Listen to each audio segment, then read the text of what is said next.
social, que creo que es un tema que está en prime time, como dicen los locutores, y no quiero asustaros, porque he hablado con el ponente para que sea lo más divertido posible, soslayando un poco la parte árida que tienen todas las tecnologías. Así que también os espero aquí el viernes 17. Pues nada, lo dicho, reiterando mi bienvenida, Socorro, tienes la palabra. Muchas gracias.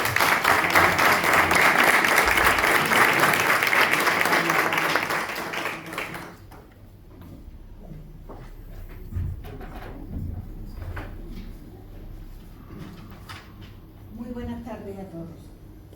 Es un inmenso placer daros la bienvenida a este acto que está lleno de compromiso y esperanza. Permitidme comenzar con los merecidos agradecimientos. En primer lugar, a las autoridades que nos acompañan de nuestro ayuntamiento, por su apoyo al trabajo de nuestra asociación. En segundo lugar, al Casino de Osuna, por cedernos gustosamente sus magníficas instalaciones.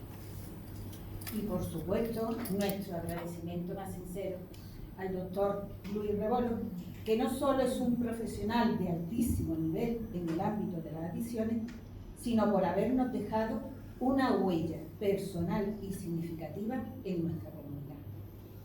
Y además, por estar dispuesto cada vez que le solicitamos su ayuda. Muchísimas gracias, doctor. Cuando uno se asoma a su currículum, es fácil impresionarse por su vasta formación académica, su variada experiencia profesional y la cantidad de distinciones y publicaciones que tiene. Doy unas breves pinceladas. Licenciado en Estudios Eclesiásticos, en Teología y doctor en Teología Fundamental. Fue sacerdote durante 14 años, ocupando funciones docentes y distintos cargos de responsabilidad en la Archidiócesis de Sevilla. Fue precisamente en este periodo donde se formó humana y académicamente en la ayuda a personas con problemas de adicción. También fue profesor en la Escuela Universitaria de Osuna y director nacional en Sudáfrica de un programa de responsabilidad social corporativa. Ha realizado varios másteres. Ha fundado varias asociaciones.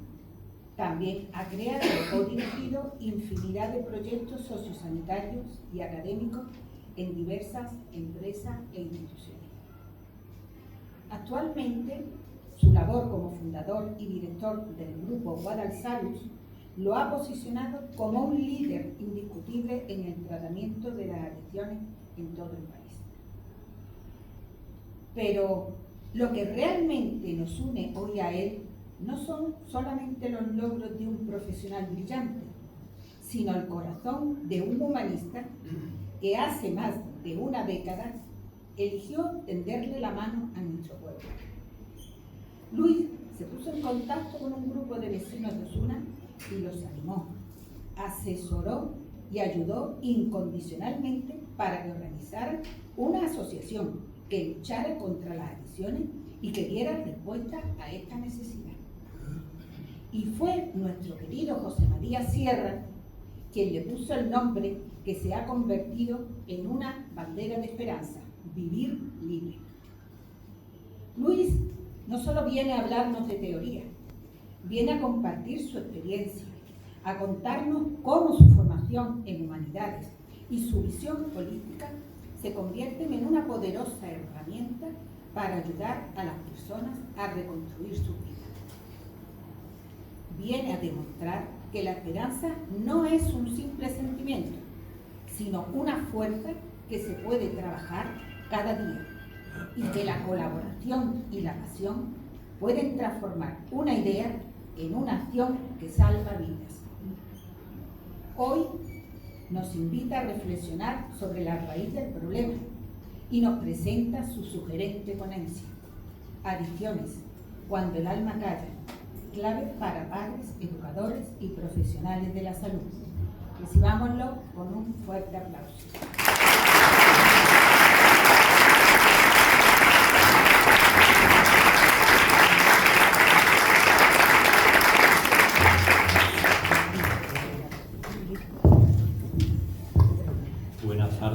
noches y muchísimas gracias a todos por venir y acompañarme en este día, que para mí es muy importante también, porque después de 10 años, un poco más de 10 años, me vuelvo a encontrar con tantos buenos amigos y tanta buena gente como desde aquí en Osuna, que me comentaban: cambiaste el alzacuello por la corbata. Digo, pues hasta las corbatas me las regalaron en Osuna para que fuera a buscar un trabajo nuevo. Todo. Tuve tantísimos amigos y tanto apoyo aquí en Osuna, y ha pasado mucho tiempo hasta que hemos podido volver a encontrarnos gracias a la colaboración y a la generosidad, Jesús, del casino y también de Vivir Libre y del Ayuntamiento de Osuna, que me ofrecen esta oportunidad, ¿no?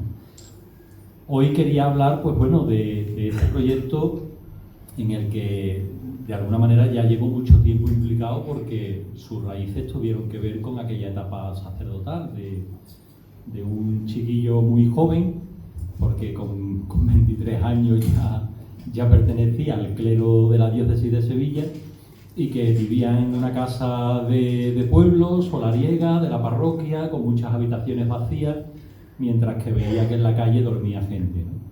Y bueno, no tenía gente a mi cargo, y nada más que a los que Dios ponía en el camino, que eran aquella gente que dormían en la calle. ¿Qué había en la calle? ¿Qué hay en la calle? Pues personas que la reforma psiquiátrica dejó varada, durmiendo debajo de los bancos, y gente que con problemas de adicciones. Y en un 70% de las ocasiones, las dos cosas juntas, ¿verdad, Lola? Adicciones y problemas de salud mental, lo que se llama la patología dual. Entonces, al principio lo que hacía era ponerle una sábana limpia, un plato de comida, y intentar que mejoraran un poco físicamente, pero lo que me estaba dando cuenta era que realmente prolongaba la agonía de aquella adicción, porque seguían consumiendo, y yo lo que hacía era darle facilidades para que nada cambiara. Y me hizo caer en la cuenta una madre de Osuna, de un chico que dormía en un coche al lado de la parroquia de Consolación, y que bueno, pues le dimos, en mi casa le dimos hospedaje con la ayuda de Vivencias de Fe, que lavó toda la ropa, que lo preparó todo, y bueno, y le preparamos la habitación y se quedaba en casa. Entonces fui a hablar con la madre y le dije: mire usted, ¿por qué no le da una nueva oportunidad de que pueda dormir en casa, y de que pueda volver a casa, y de que pueda normalizar su situación, y le ayudamos a buscar trabajo? Y me dijo la madre: ¿usted cree, porque me hablaba de usted por aquel entonces, ¿usted cree que quiere a mi hijo más que yo? Una madre. Digo, mire usted, a un hijo no lo quiere nadie más que su madre. Ni su padre, que ahora soy padre, lo entiendo, ni nadie. O sea, más que una madre, ¿quién va a querer a un hijo? Y me dice: pues mire usted, me asesoré para poder ayudar a mi hijo a que dejara la droga, y me dijeron que tenía que aplicar el amor duro, el amor responsable, cerrarle la puerta, dejarlo sin opciones, para que volviera a mi casa y me dijera: mamá, necesito ayuda, llévame a un centro a desintoxicarme. Y ahora va y se me cruza usted en el camino y le pone una cama con las sábanas limpias, un plato de comida caliente, y me hace la jugarreta de que me quedo sin ayuda para que él pueda de verdad hacer un proceso terapéutico en condiciones. Y entonces yo me di cuenta de que tenía muy buenas intenciones, pero que de adicciones no tenía ni idea. Y entonces fue cuando contactamos con Proyecto Hombre Antequera, y empecé a formarme junto con más amigos y amigas de Osuna en esta realidad, a la que ya luego me he dedicado profesionalmente, porque desde muy jovencito no sabía hacer otra cosa. Entonces pues me he dedicado a lo único que se me da bien, que es a inventar formas de intentar ayudar. Y sí me gustaría compartir con vosotros qué es lo que he aprendido de las adicciones. porque realmente estamos muy equivocados. Cuando hablamos de adicciones, la mayoría de los que estamos aquí se nos viene la imagen de una persona encanijada, colgada, como se decía antes, porque se ponía muy delgado y con la heroína los hombros se le venían arriba y por eso se decía colgado, porque parecía que iban como una percha. Y sin dientes y aparcando coches. Pero esta no es la realidad. Yo he trabajado en una multinacional donde había una plantilla de 25.000 ingenieros, cobrando 3.600 euros al mes, y en los descansos, pues el cuarto de baño de las oficinas era pues un escándalo de droga. Entonces, no, esto no es una cosa para gente pobre, sin formación, moralmente débil. Esto no es un vicio, no estamos hablando de un vicio. Lo que es la adicción no se corresponde con nada de lo que tenemos en mente, ¿no? Entonces a mí me gustaría que pudiéramos profundizar un poquito. Voy a intentar no ser muy largo en la exposición, porque aquí creo que luego cuando hagamos preguntas y comentarios nos vamos a poder enriquecer muchísimo más, porque hay muchas personas que vais a poder aportar mucho, ¿vale? Entonces nos vamos a poder enriquecer entre todos y por supuesto yo también el primero de las aportaciones de cada uno de vosotros. Pues sí me gustaría comenzar diciendo cuál es el problema que nos ocupa, ¿no? ¿De qué estamos hablando cuando hablamos de adicciones? Y si tenemos que ver dónde se encuentra el problema de la adicción, mi consejo sería que no busquemos al enemigo fuera, ¿de acuerdo? Cuando hablamos de adicción, que no busquemos el enemigo en las sustancias ni en el consumo, sino que busquemos el enemigo y el motivo un poco más dentro, más en el interior del ser humano, más como un problema de libertad interior, o incluso, mejor dicho, de falta de libertad. Y que comencemos a ver la adicción como un problema del corazón antes que como un problema orgánico, porque la adicción, en definitiva, es la expresión de un problema más profundo. A la adicción se llega, pero se llega como consecuencia de. ¿Podemos decir que la adicción es una enfermedad? Sí, pero terapéuticamente la tratamos como un síntoma. Es el síntoma de un problema emocional más complejo, más hondo. Y tenemos que ir a la raíz si queremos acabar con los síntomas, ¿de acuerdo? Por tanto, ¿está el problema en los tóxicos? ¿Está el problema en el consumo de esos tóxicos? ¿En la pérdida de control? ¿En aquel motivo que me llevó a consumir, en aquel problema que me llevó a consumir y que luego aparecieron más problemas con el consumo? Pues no está el problema ahí. ¿Por qué? Porque ninguna sustancia, si no se consume, produce ningún daño. Incluso en muchas personas que las consumen o las consumimos, tampoco producen ningún daño. Es decir, hay muchas personas que consumen tóxicos y no son adictos. Todos nosotros bebemos alcohol y no somos alcohólicos, ¿de acuerdo o no? ¿Se puede consumir una sustancia y no ser adicto? Sí. Y lo cual hace todavía más complicado esto. Igual que hay muchas personas que consumen alcohol y no son alcohólicos, hay muchas personas que todos los fines de semana consumen cocaína y no son toxicómanos. No lo son, no tienen problema. Pero hay algunos que sí desarrollan ese problema. Y cuando se desarrolla el problema y se cruza la línea roja de la adicción, entonces ya tenemos un problema que es crónico, es decir, que no es reversible, que se puede gestionar, pero que te va a acompañar hasta la tumba. El problema que nos ocupa, por tanto, no está en la sustancia en sí, sino en nuestra relación con la sustancia. Vamos a ver cómo se desarrolla una adicción, porque tiene 3 etapas.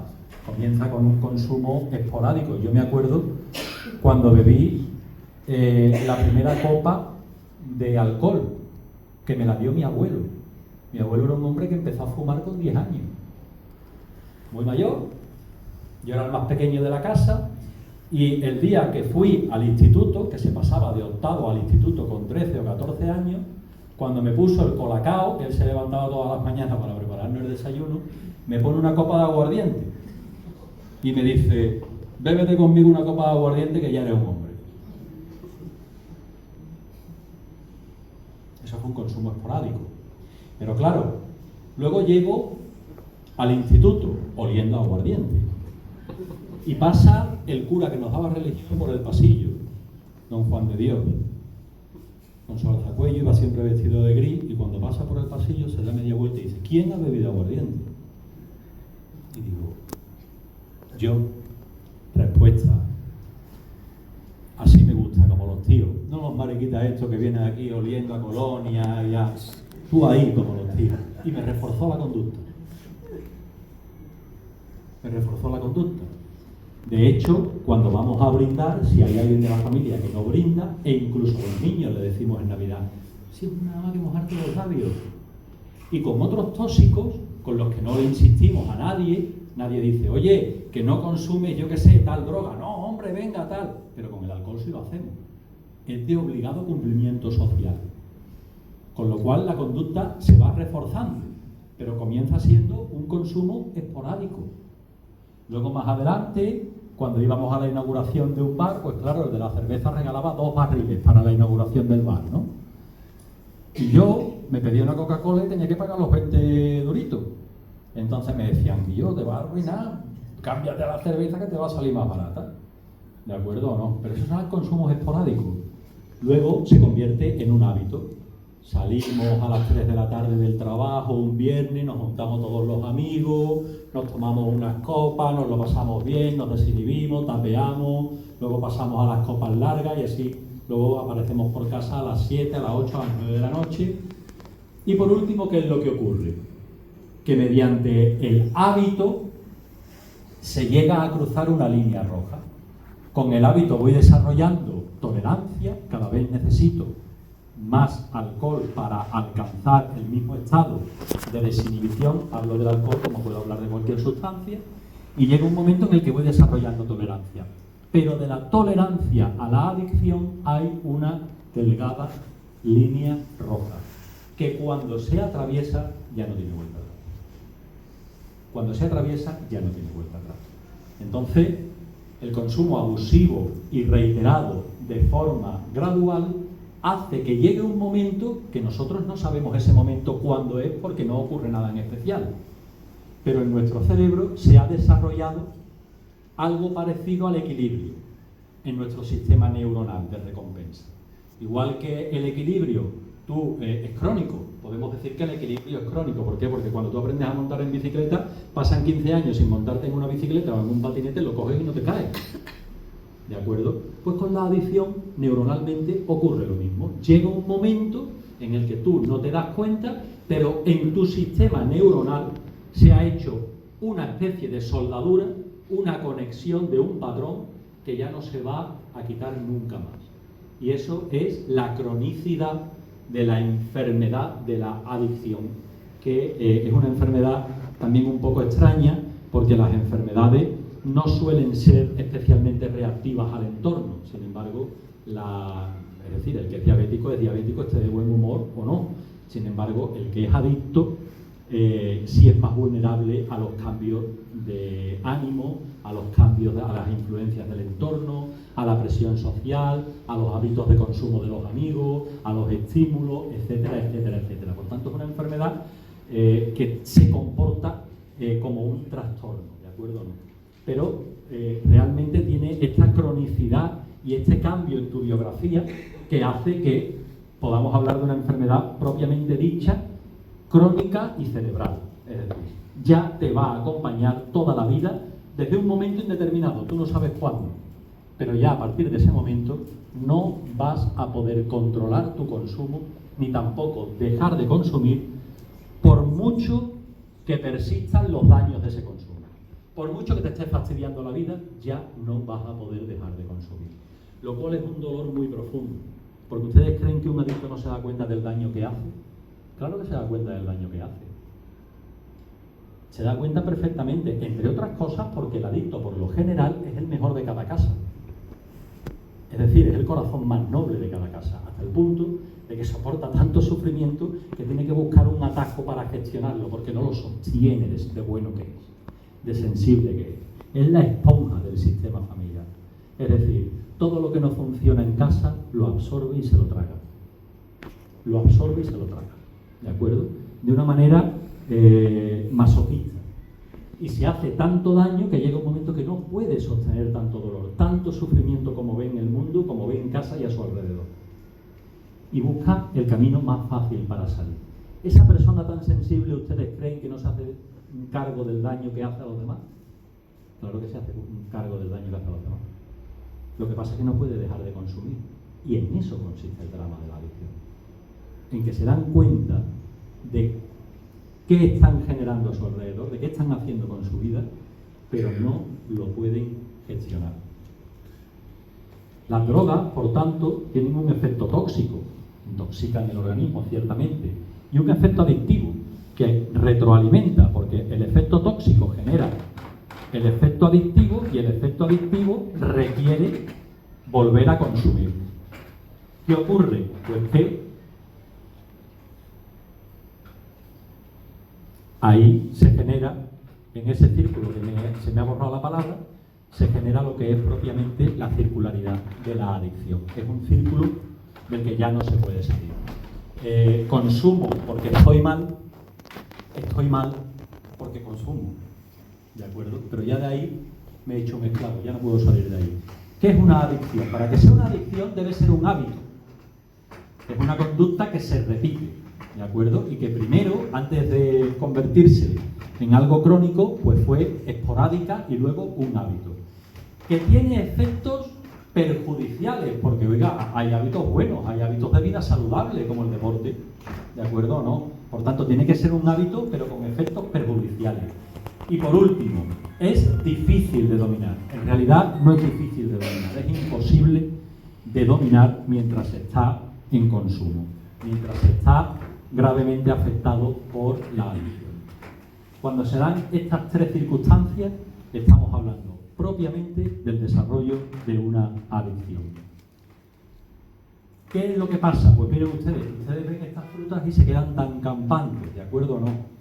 Si yo le pongo ahí una copa larga o una bandeja con un gramo de cocaína hecho 11 rayas, a un drogadicto les puedo garantizar de que el estado de ánimo ante esa foto cambiaría por completo. Esto para nosotros es aséptico, es neutro, no genera en nosotros ninguna emoción, ningún sentimiento. Si yo les pusiera ahí la foto de la persona que ya tenemos en el cementerio o en el cielo, que más hemos querido en esta vida, y de buenas a primeras yo cambiara la diapositiva y saliera la foto de esa persona, ¿cómo se sentirían ustedes sin esperarlo? Pues posiblemente lloraran. Posiblemente lloraran. Si a mí me ponen ahí ahora mismo, sin yo esperarlo, la foto de mi padre, pues posiblemente no podría seguir hablando. ¿Por qué? Pues porque me afecta gravísimamente en mi vida a nivel emocional. ¿Qué le ocurre al adicto con la droga, con la sustancia, con el tóxico? Le ocurre exactamente lo mismo. Causa en él un efecto que no lo deja en absoluto indiferente. ¿De acuerdo? Cuando se ha desarrollado una adicción, no hay indiferencia ante la sustancia, ni los rituales de consumo, ni las personas, ni las circunstancias que rodean el consumo. Hay una atracción que por mucho que se haga un esfuerzo, no se puede evitar. El esfuerzo incrementa el grado. Y una falsa sensación de control. Esto lo han escuchado muchas veces. No, yo lo dejo cuando quiera, esto es una cosa que yo controlo, puedo moderarme, minimizar los efectos del consumo, ¿de acuerdo o no? Sin embargo, ante la sustancia, el adicto está como emocionalmente empotrado, hasta el punto de que dejar la adicción pasa por las 5 etapas del duelo, que saben ustedes que son la negación, la negociación, la ira. Pues el adicto hace lo mismo. Al principio te dice, no, yo no tengo un problema. Luego cuando tú le dices, no, vas a empezar un tratamiento, vale, pero, y te lo negocia. Pero yo no puedo dejar mi trabajo, yo no puedo ir todos los días, yo no puedo dejar de ver a determinadas personas porque son mis socios, son mis amigos desde pequeño, negocia. Luego la ira, cabreo excepcional con todas las personas que le están acompañando en ese proceso hasta el punto de que los convierte en los peores enemigos. A la madre, al padre, a la pareja, al amigo que quiere que ingrese en el centro. Es decir, repite las fases del duelo. ¿Por qué? Porque está tan emocionalmente implicado con la sustancia que dejar de ver a la sustancia es como dejar al amor de su vida.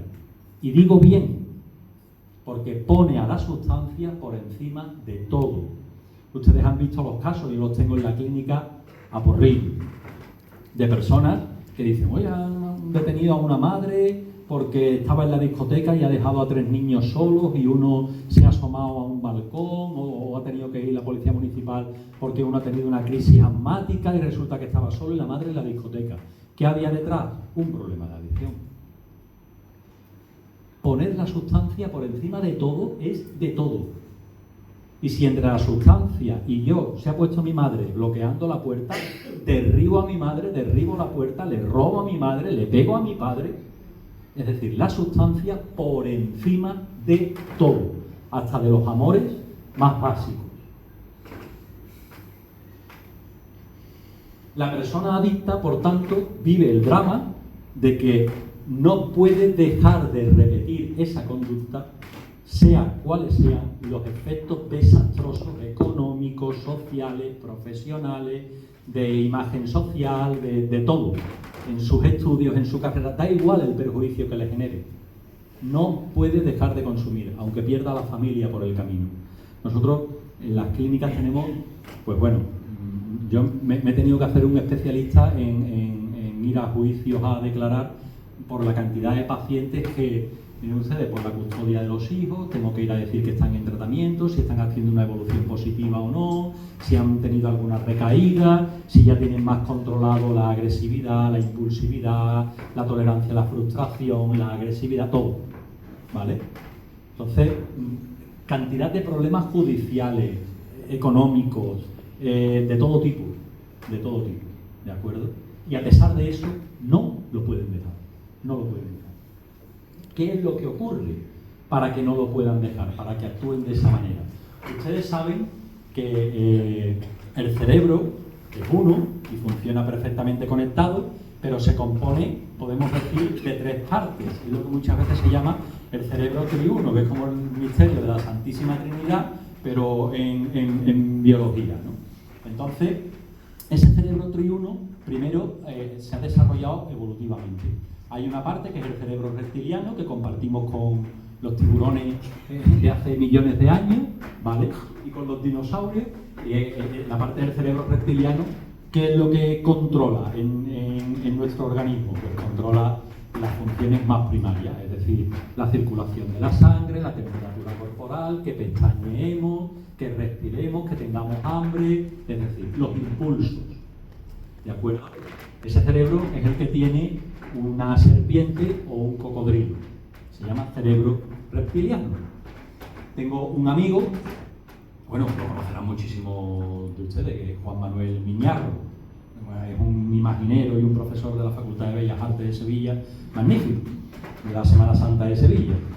Miñarro tiene la bonita costumbre de criar pitones. Tiene pitones albina, pitones de Birmania, pitones de todo tipo.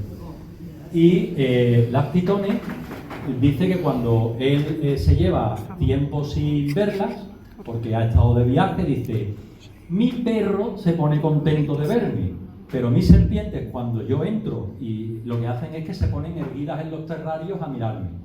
Es decir, a ver si ya les quepo dentro, porque han crecido lo suficiente para poder comerme.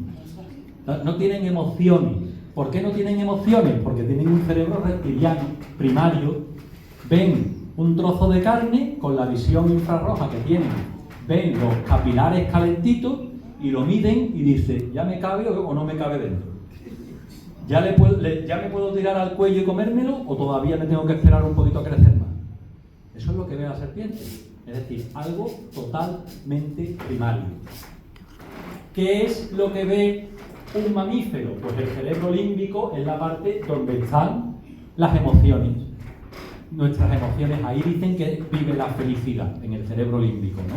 Ahí están nuestras emociones. Un mamífero, un ciervo, una vaca, un perro, tienen emociones. Se ponen contentos, se ponen tristes, se preocupan, se angustian, incluso se deprimen. ¿De acuerdo o no?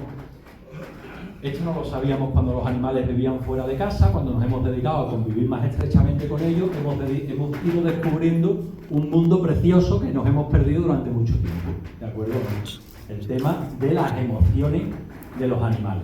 Y luego tenemos el neocorte cerebral, que es la parte con la que razonamos, con la que planificamos el futuro, anticipamos problemas, proponemos soluciones, por la que nos orientamos hacia objetivos, el pensamiento lógico, etc.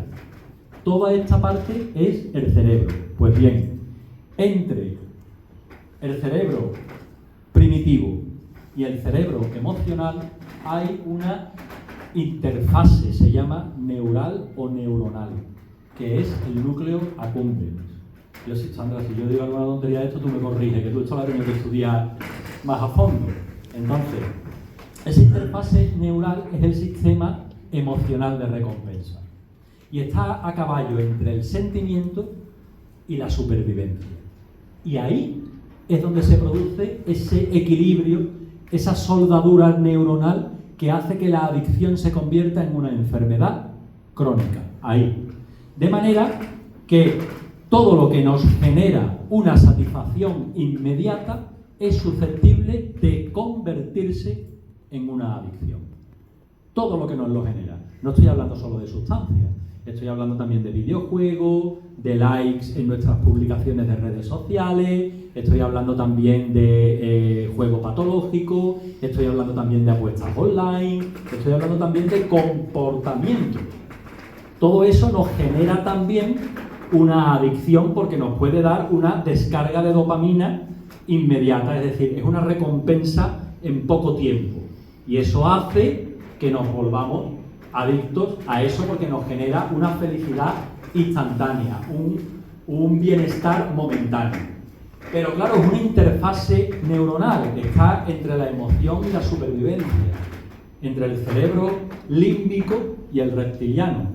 El cerebro reptiliano termina creyendo que esa descarga, ese comportamiento, o lo más frecuente, esa sustancia, es una cuestión de supervivencia, de vida o muerte. No dicen que cuando hay que salvar a una persona que se está ahogando hay que tener mucho cuidado porque te puedes llevar al fondo con ella.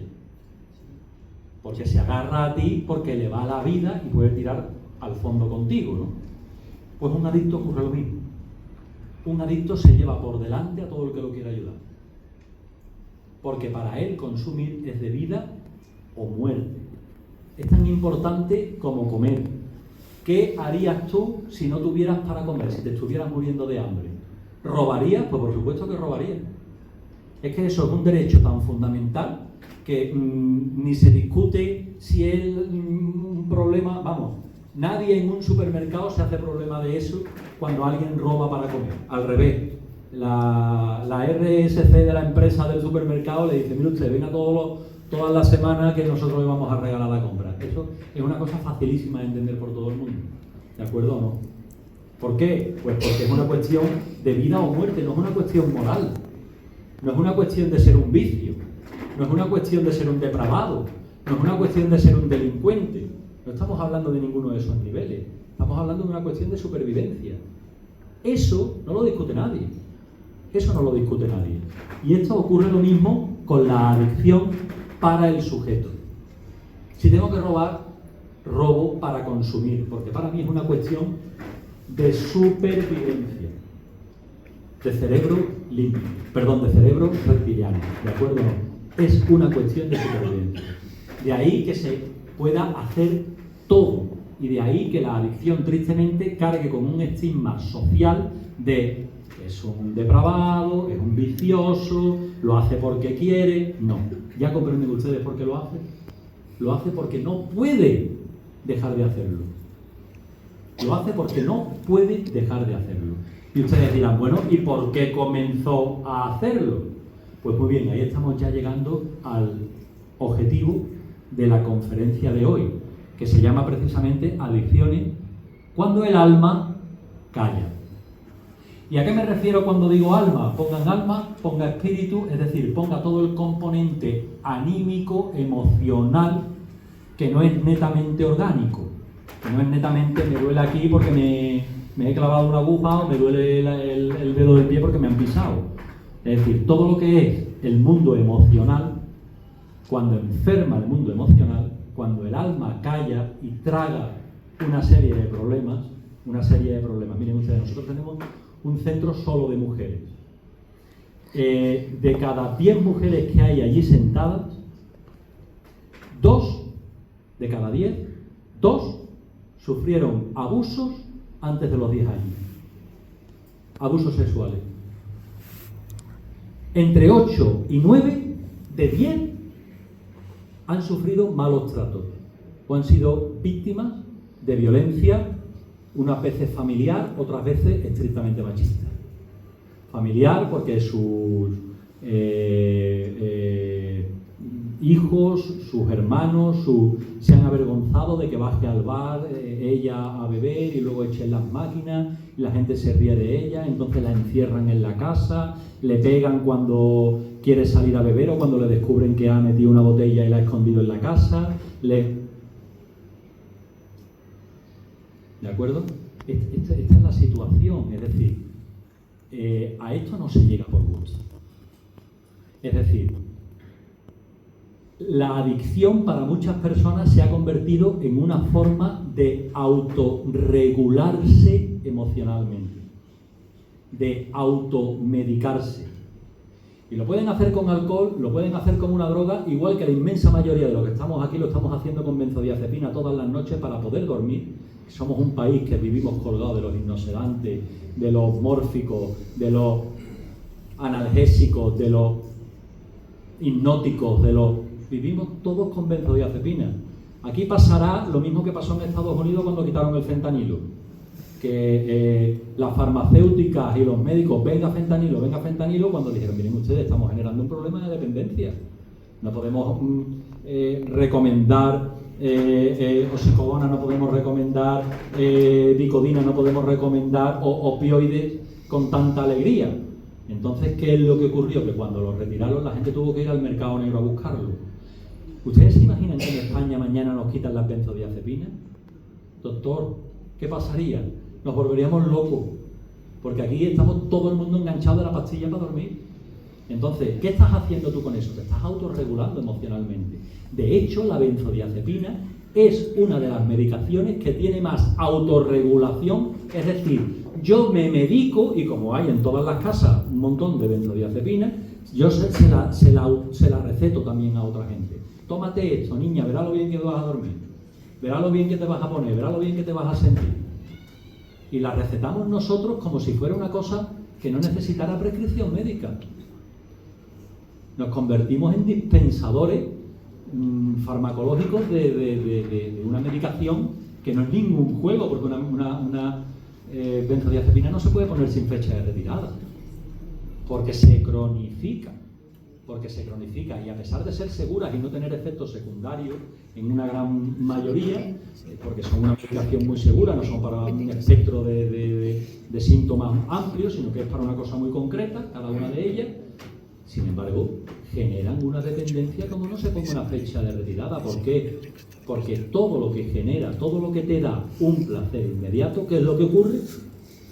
Que engancha. ¿De acuerdo?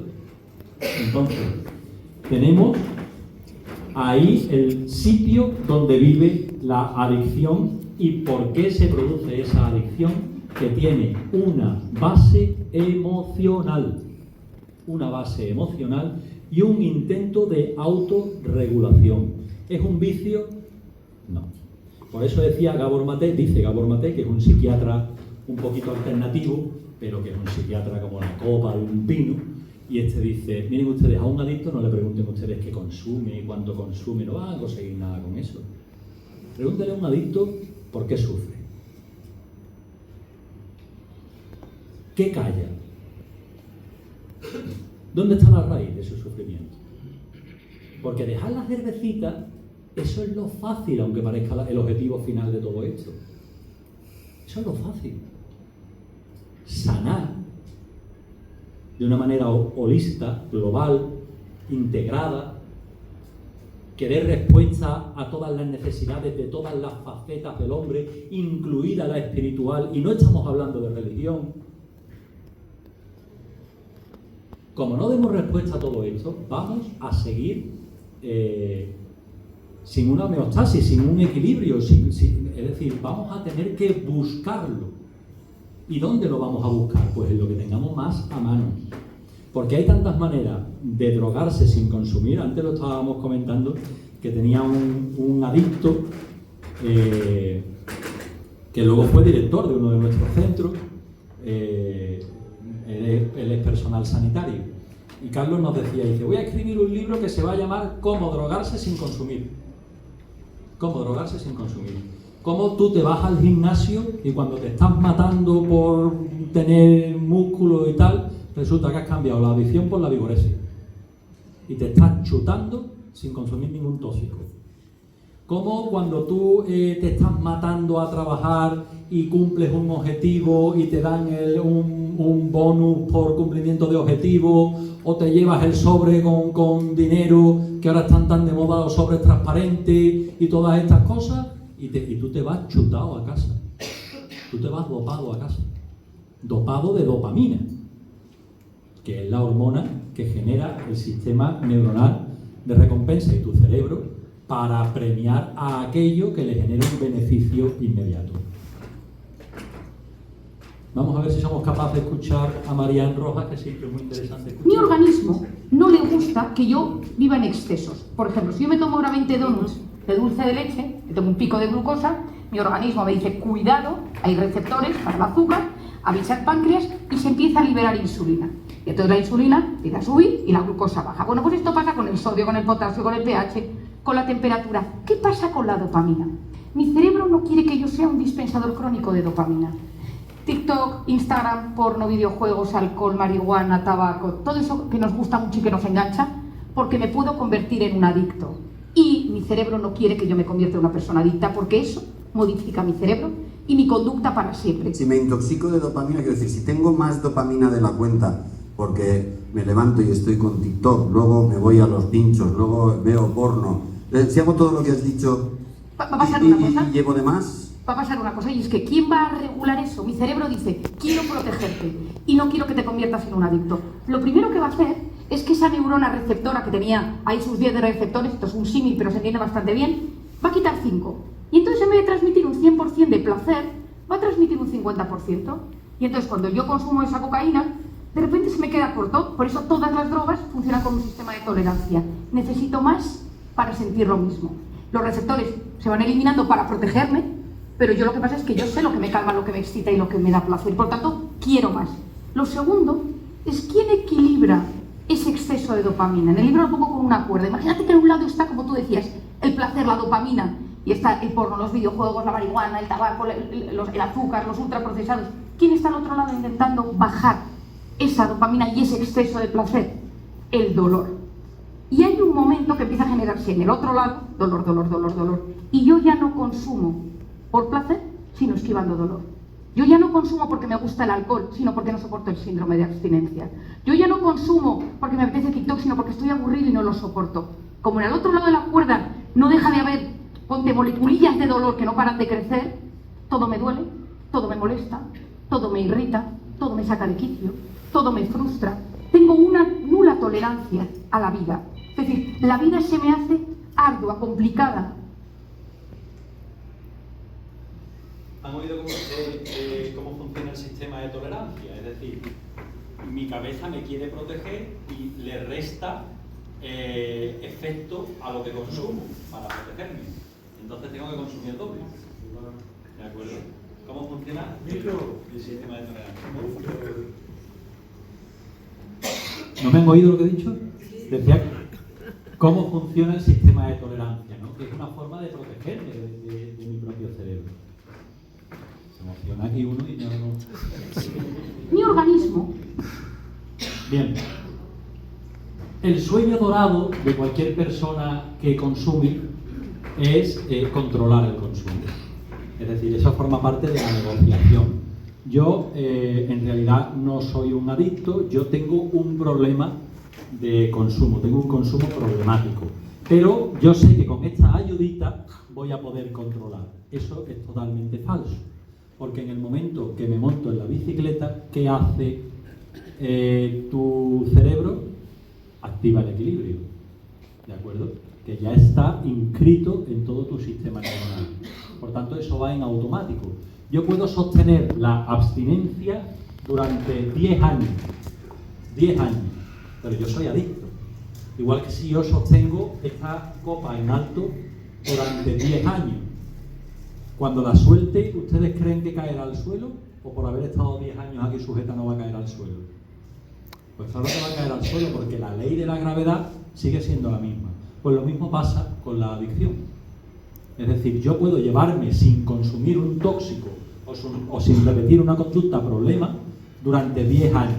Que en el momento que la vuelva a hacer, otra vez activo todo ese sistema neuronal que va a hacer que en poco tiempo esté otra vez empotrado en el consumo. Que esa es mi hija que está bostezando con las manos levantadas y creía que era alguien para hacer una pregunta. Esta pobre ya se sabe la conferencia de memoria. Y como no veo, pues creía que era alguien para preguntar. Entonces, tenemos que cobrar conciencia de que cuando tenemos una adicción, es decir, no tenemos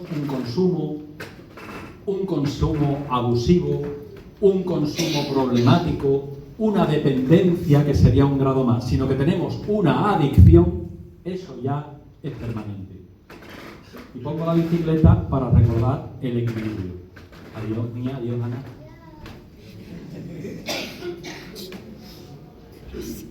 El sueño, en definitiva, del adicto es encontrar un programa terapéutico que le ayude o le permita cambiar lo suficiente para no cambiar del todo, para que nada cambie en realidad, para poder seguir consumiendo de una manera controlada.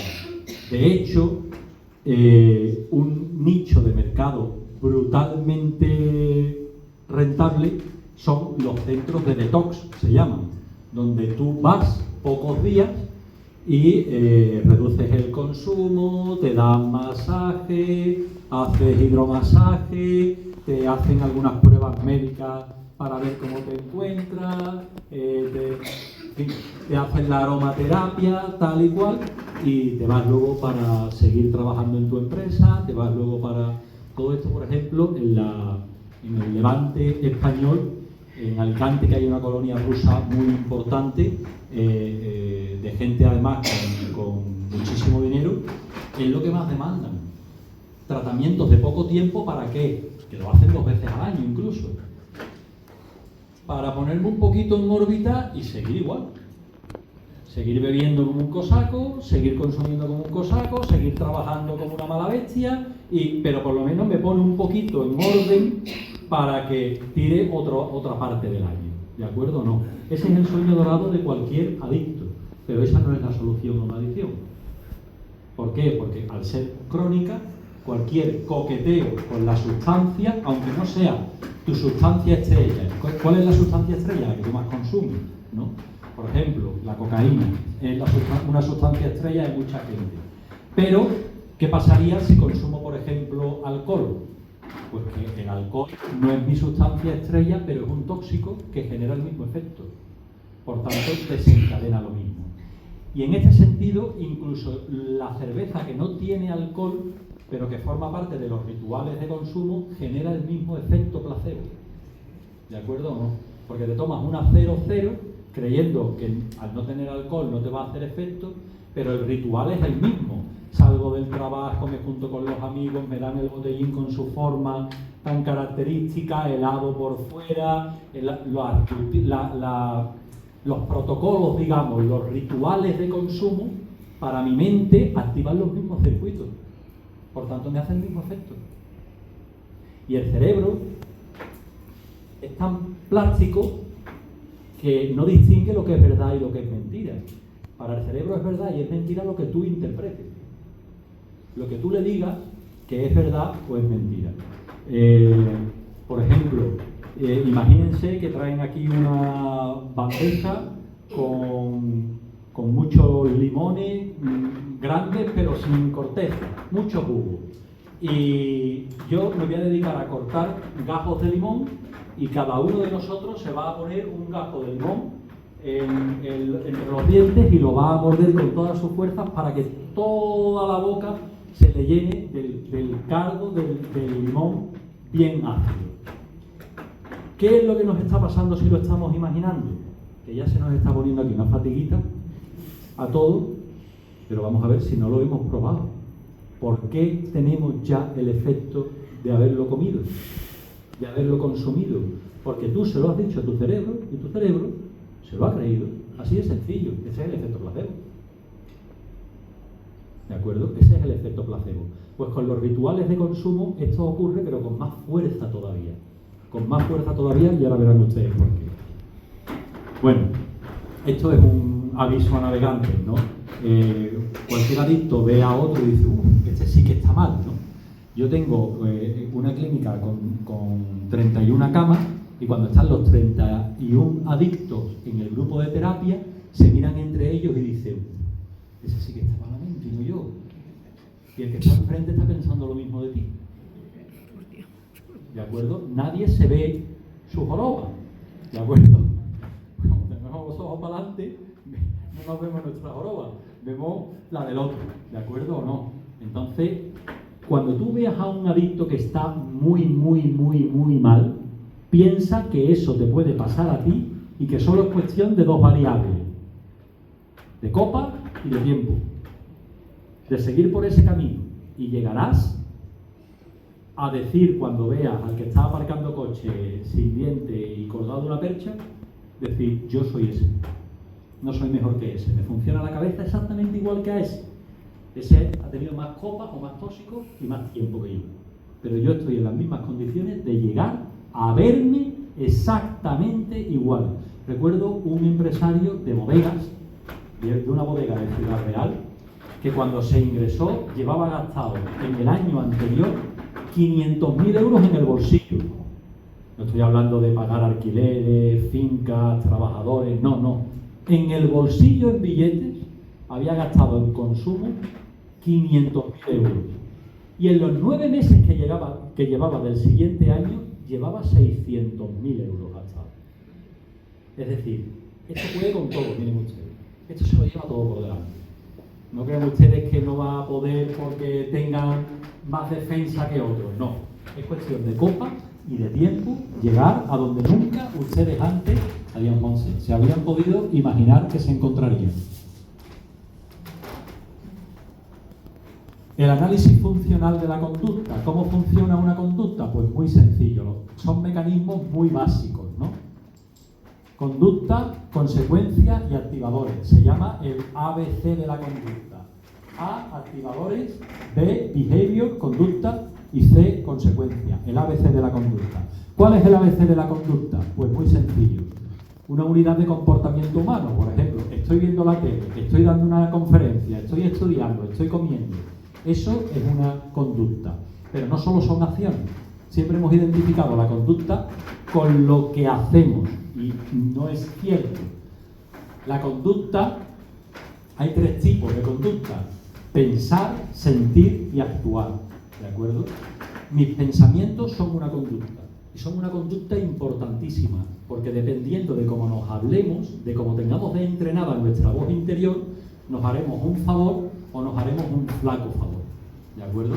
Apoyaremos tener una autoimagen sana, ser capaces de afrontar las cosas y de desarrollarlas de una manera solvente, o de boicotearnos a nosotros mismos. Pero eso depende de nuestra voz interior, de nuestro pensar. Nuestros sentimientos también pueden ser buenos o malos, como nuestra voz interior, como lo que nos decimos.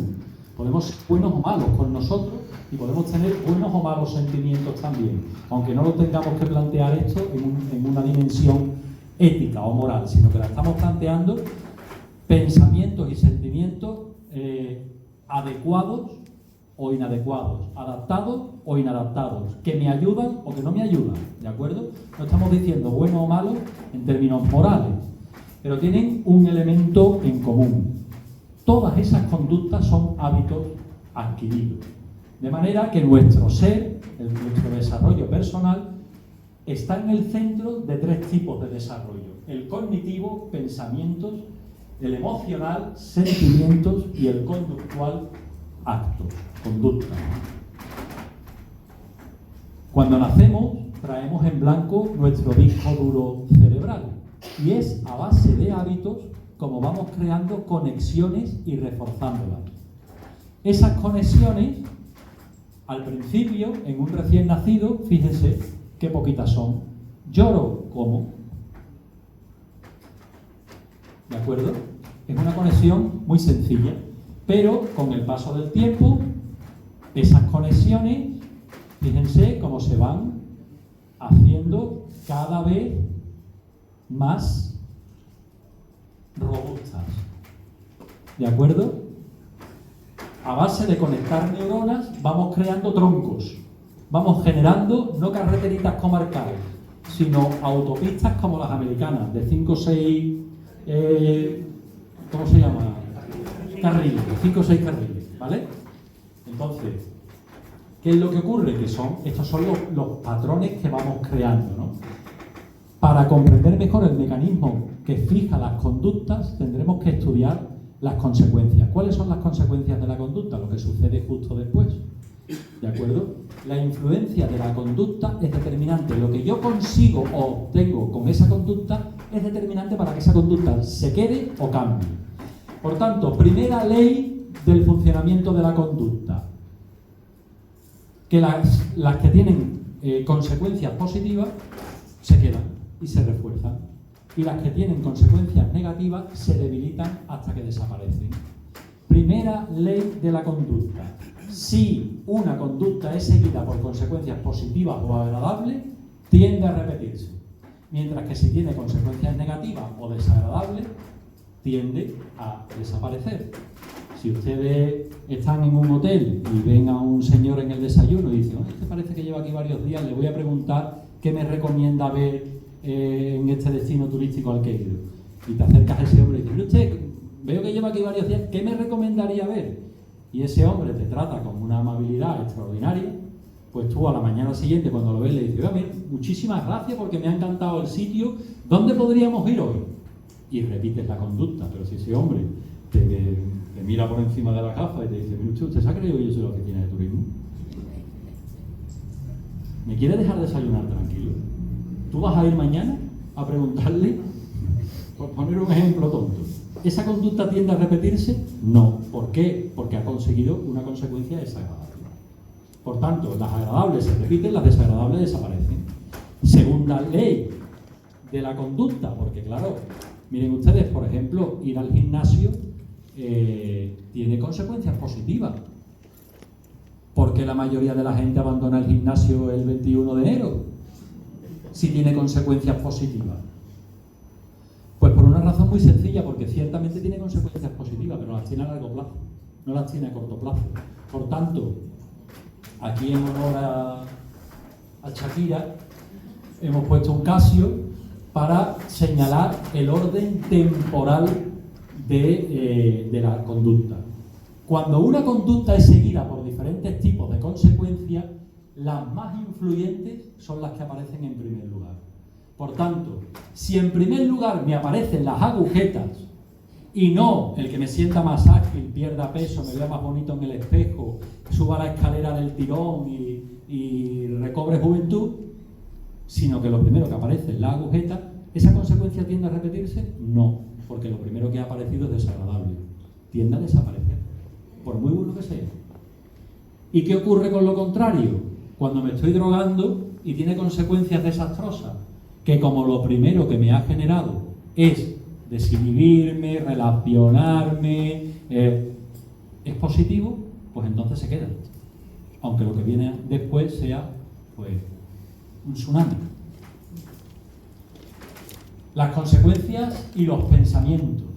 Las consecuencias incluyen a los pensamientos también. Los pensamientos también refuerzan o debilitan las conductas. Muchas veces nos tenemos que explicar a nosotros mismos por qué ir al gimnasio es positivo y por qué lo otro es negativo, aunque me guste.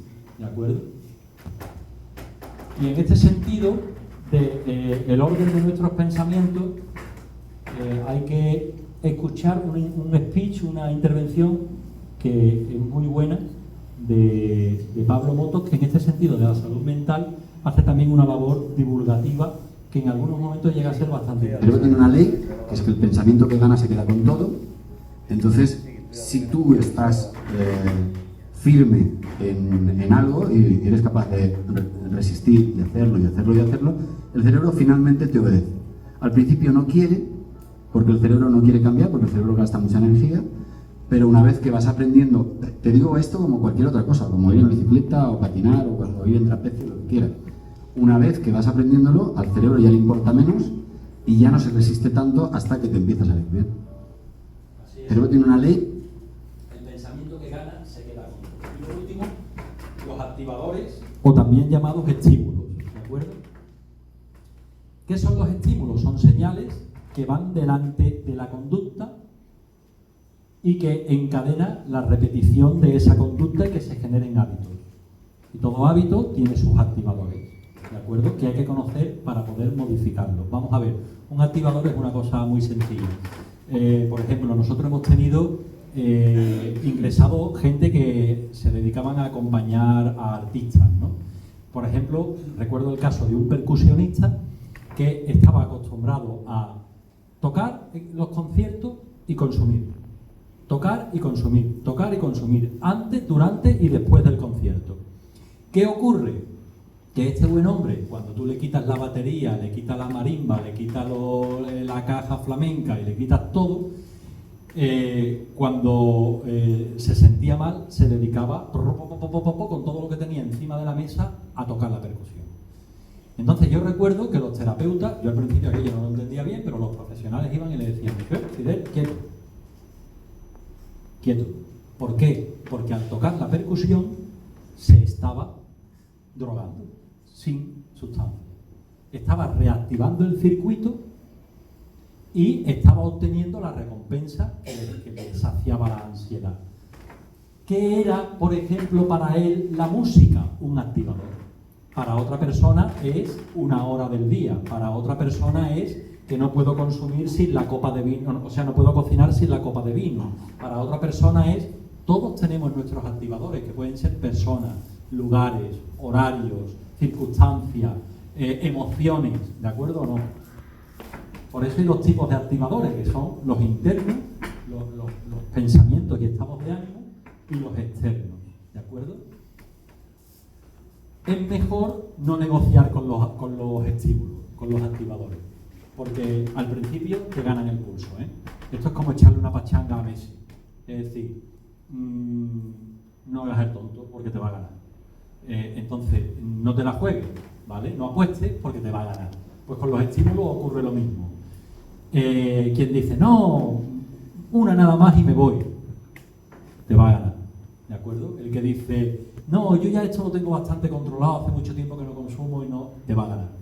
No, yo ya puedo pasar por ahí porque yo ya con esa gente no tengo el mismo problema, ya no me genera que pasar por esos bares, por esas terrazas, tanta ansiedad o salir por esos sitios. Al principio te va a ganar. Hasta que tú no estés fuerte, la adicción es como un tigre. Te come o te come. Luego, cuando tú ya estás fuerte, la adicción es como un gato. ¿De acuerdo o no? Ya la controlas tú a ella. Pero mientras tanto, no le tires un pulso. Por tanto, para dejar de consumir, no negocies, sino reduce o elimina el consumo con fuerza de voluntad, y tienes que ser un estratega como Napoleón, es decir, tienes que conocer los propios activadores para hacer un plan de anticipación, ¿vale? Si voy a tal sitio sé que me voy a poner mal, por tanto tengo que me acompañe una persona, es decir, tienes que hacer una estrategia. Como no seas un estratega, es como ir a la guerra a la buena Miguel, es decir, te cosen a tiro. Tienes que llevar una estrategia, ¿vale? Y por último vamos a ver los 5 activadores y cómo nos afectan. los activadores, yo no sé por qué sale cortado, porque a mí no me sale cortado aquí en el ordenador. Bueno, un primer activador es una situación. Una situación es dónde, con quién, haciendo qué, ¿vale? Cada persona tiene sus propios activadores, pero también tiene sus seguridades, es decir, también sé que si estoy con esta persona no voy a tener este problema, también sé que si estoy en este sitio no voy a tener este problema. Por tanto, hay situaciones seguras y hay situaciones de riesgo. Y esto es importante que la barajemos, ¿no? Estados de ánimo, pensamientos y emociones. Pues está ese círculo vicioso, ¿no? Las consecuencias negativas generan estados de ánimo negativos. Los estados de ánimo negativos generan ansiedad y vuelvo al consumo. Pueden ser negativos o positivos esos estados de ánimo, ¿vale? ¿Por qué? Pues porque hay mucha gente que consume, por ejemplo, alcohol cuando están deprimidos, pero hay mucha gente que consume alcohol cuando están eufóricos. Yo recuerdo una eurodiputada que tuvimos en la clínica de rehabilitación, que va a salir del armario de las adicciones, me ha dicho, porque ya se está haciendo conocida, y dice, ya voy a salir del armario de las adicciones antes de que un cabrito de esto me saque, ¿sabes? Voy a tener que dar paso, porque aquí en política también hay mucha mala gente, ¿vale?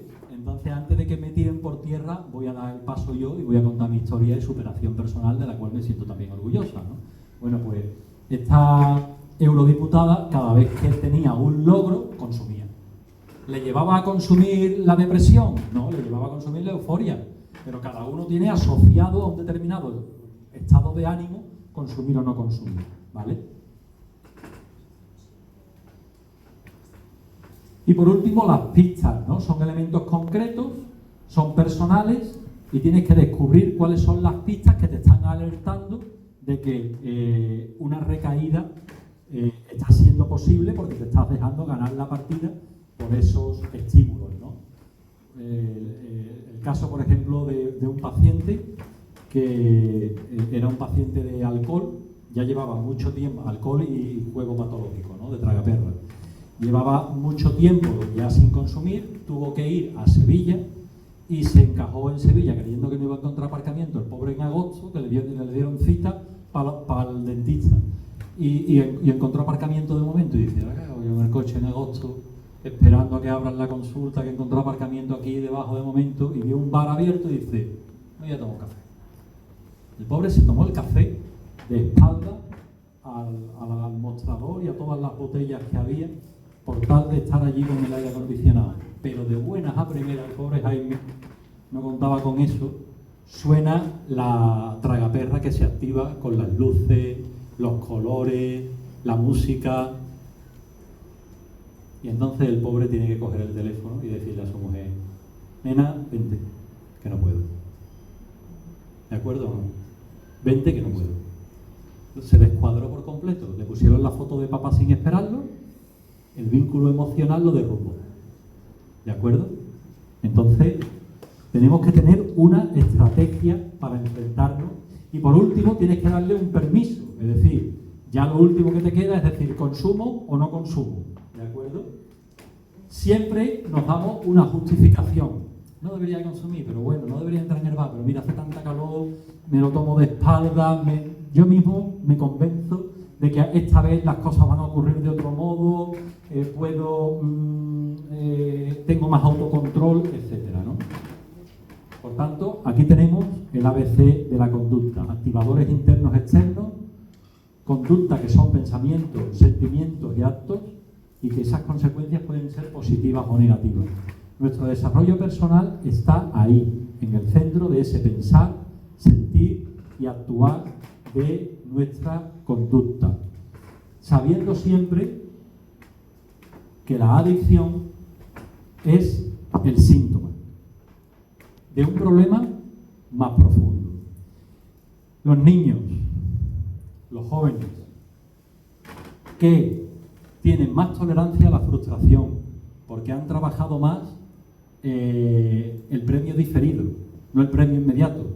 Es decir, tú estudias y el premio te lo doy cuando traigas las buenas notas al final de curso. Es decir, te vas a llevar 9 meses trabajando duro y Y luego yo te voy a hacer un regalo, no cada vez que termines un examen con buenas notas, sino a final de curso tendrás unas buenas vacaciones o te regalaremos una cosa que te haga ilusión o lo que sea. Pues muy bien. Cuanto más diferido esté la recompensa, mejor, ¿de acuerdo o no? Los que tienen más tolerancia a la frustración, más habilidades comunicativas, más facilidad para identificar sus propias emociones y no decir, niña, ¿qué te pasa? Nada. Hombre, algo te pasará, que estoy mal. Pero ¿por qué estás mal? Porque estoy mal. Ahora, el niño que te sabe decir, mira, pues estoy frustrado, porque me he esforzado mucho con esto, a lo mejor te lo dice con otras palabras, pero está identificando lo que le pasa. Me he esforzado mucho con esto y me ha salido mal, pues estoy triste, porque un amigo o una amiga me ha dicho una cosa que me ha decepcionado, que no me lo esperaba de ella. Pues me siento solo, pues me siento, es decir, quien sabe identificar, pues estoy enfadado, estoy cabreado, tengo ira. Quien sabe identificar sus emociones puede ponerles nombre, gestionarlas, integrarlas y no solo superarlas, sino hacerse fuerte. ¿De acuerdo? Quien no lo sabe hacer, entonces tiene que buscar otra forma de autorregularse. Por tanto, con los chicos muchas veces es más importante que hablen, ¿de acuerdo o no? Y nosotros somos amigos, somos padres, madres, no somos amigos, no somos colegas, pero lo que no puede faltar es una comunicación muy abierta, porque muchas veces tienen que callar cosas de nuestro sistema familiar muy dolorosas, que están no solo callando, sino cargando. La comunicación tiene una parte consciente, que es la que decimos con palabras, pero luego tiene más de un 80% largo de parte inconsciente, que es lo que no decimos con palabras, que es lo que proyectamos, que es lo que esperamos, que es con lo que nos frustramos cuando ellos no nos lo dan. Y ahí podemos ahogar y arrinconar mucho a nuestros niños con la educación que les damos, de manera que no sean capaces de abrirse sinceramente con nosotros, y por tanto se genera un problema emocional muy grande y luego asoma un piquito de nieve que es la adicción. Pero ¿qué es más fácil decir? ¿Deja de consumir o sana tus emociones? Porque si no sano las emociones, entonces no me servirá de nada dejar de consumir, porque cuando vuelva a sentirme mal, ¿qué haré? Pues consumir de nuevo. Por tanto, la adicción es la expresión de todo lo que el alma calla. Aquí tenemos una frase del Evangelio que en este sentido pues, es muy lúcida, ¿no? ¿Por qué piensan mal? Dijo cuando le perdonó los pecados a un paralítico, ¿no? ¿Qué es más fácil decir? ¿Tus pecados te son perdonados o levántate y anda? ¿Qué es más fácil hacer? ¿Curar tus emociones? ¿Sanar tu mundo interior? ¿O permitir que vuelvas a caminar? Pues para que ustedes sepan que el Hijo del Hombre tiene sobre la tierra el poder de perdonar los pecados, se dirigió al paralítico, ¿no? Levántate, toma la camilla y vete a tu casa. Pues ahí, y esta era mi única intención y el objetivo de esta charla, era transmitirle algo que fíjense con qué poco lo dice el Evangelio. Que en esa masa del iceberg, que en ese mundo emocional de nuestros niños, nuestros, es donde nos estamos jugando una forma de autorregulación que puede ser muy desadaptada y muy tóxica, y que es la adicción. Pero que no es un vicio, que no es una enfermedad, que no es un vicio, que no es una depravación, que no es un acto moral deplorable, sino que es la expresión de todo el dolor que puede soportar un corazón y que calla un alma. Muchas gracias.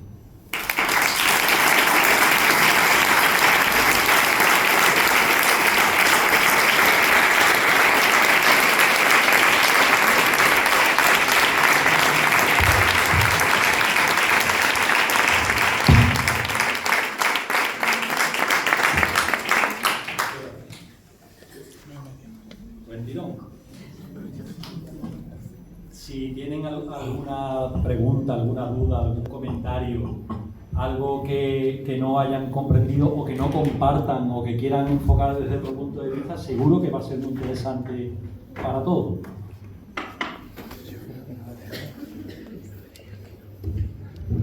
Buenas noches. Yo ante la edición siempre pienso que para opinar de mis pasos ponte mis zapatos, eso es lo primero.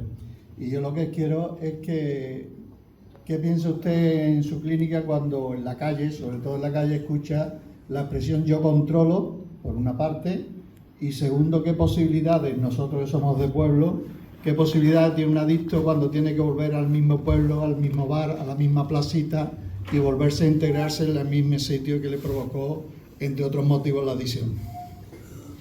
Yo cuando escucho yo controlo, depende, porque yo vengo del sector sociosanitario de las adicciones y vengo cansado de ver malabrases.